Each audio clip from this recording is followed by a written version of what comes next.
Isang pinagpalang araw sa ating lahat. So, ngayong araw is July 6, 2024. So, ngayon is ipagpapatuloy lang natin yung ating nasimulang series ng ating devotion. So, bago natin simulan yung series ng ating devotion is muli muna nating balikan yung naging series natin last week para kasunod or may idea yung mga bago lang na tagapanood at tagapakinig ng ating devotion. So, yung naging series po namin last week ay The Power of Forgiveness. So, alam naman natin na tayo as a people is, o as a human is mahirap bigyan ng pagpatawad. Lalo na kung yung isang tao ay nagkaroon sa atin ng labis na pagkakasala. Nasaktan tayo na grabe yung tanim sa ating puso.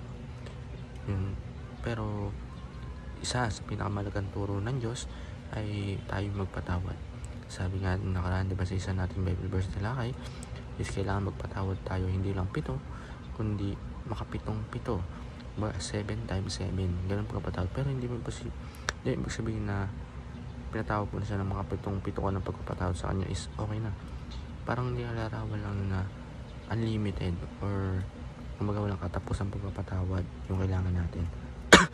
Gaya ng pagpapatawad sa atin ng Diyos na tayo makasalanan, dahil sa kasalanan natin tinubos tayo ng anak niyang si Jesus, dahil siya'y namatay, pinako sa krus, diba, dahil sa kasalanan natin, pero pinatawad niya pa rin tayo hanggang ngayon. Patuloy tayong magpasala, pinatawad niya pa rin tayo. So yung series na kain natin yung araw ay Teach Us to Number Our Days. So sa mundong ito is napakikli lang ng buhay. Tuturuan tayo ng Diyos paano nga ba natin susulitin or gagamitin yung mga araw na maikling araw na sa mundong ito para gawin yung tama, gawin yung mission niya. Alamin natin yung tama sa mali. Tayo kung maging disciple niya tayo. Yung tinuturuan niya tayong gamitin or pahalagahan yung araw na binigay niya sa atin. So, yung Bible verse na talakayin natin yung araw ay 2 Timothy chapter 4 verse 6 to 7. So, sabi dito in Tagalog version, sapagkat dumating na ang panahon ng pagpanaw ko sa buhay na ito. Ako'y mistulang isang handog na ibinuhos sa dambana. Pinagbuti ko ang aking pakikipaglaban at tapos ko na ang dapat kong takbuhin at nanatili ako sa tapat ng pananampalataya. So, yung umbaga si Paul yun, yung nagsasabi dun sa matapos na daw yung kanyang pakikipaglaban sa verse na yun. So, baka kaugnay siya dun sa Teach Us the Number of Our Days. May click nga lang buhay, pero ginawa niya pa rin yung tama. So, para lumako yung ating devotion ng Bible verse is lumako tayo sa unang kataruan. So, sa unang kataruan natin, Paul fought the good fight. Diba sabi nga dito, pinagbuti ko ang aking pagkipaglaban, natapos ko ang dapat kong takbuhin at natili akong tapat sa pananampalataya. So, si Paul gumawa siya ng nagkaroon siya ng mabuting laban, hindi siya nandaya, pinagbuti niya. Talagang pinagbuti niya ano nga ba yung ginusto ng Panginoon sa kanya.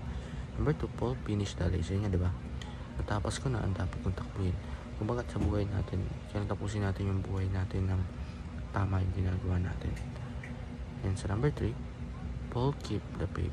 Kaya nga, sabi nga din sa panghuli, at nanatili akong tapat sa pananampalataya. So namatay si Paul, tinapos niya yung paig na maganda, finish niya yung race, yan dapat yung takbuhin, at namatay siya ng pananampalataya sa Diyos. So, ayun lang po para sa araw na to, na may natutunan tayo sa pakikinig at panonood. Maraming salamat sa panonood. God bless you all.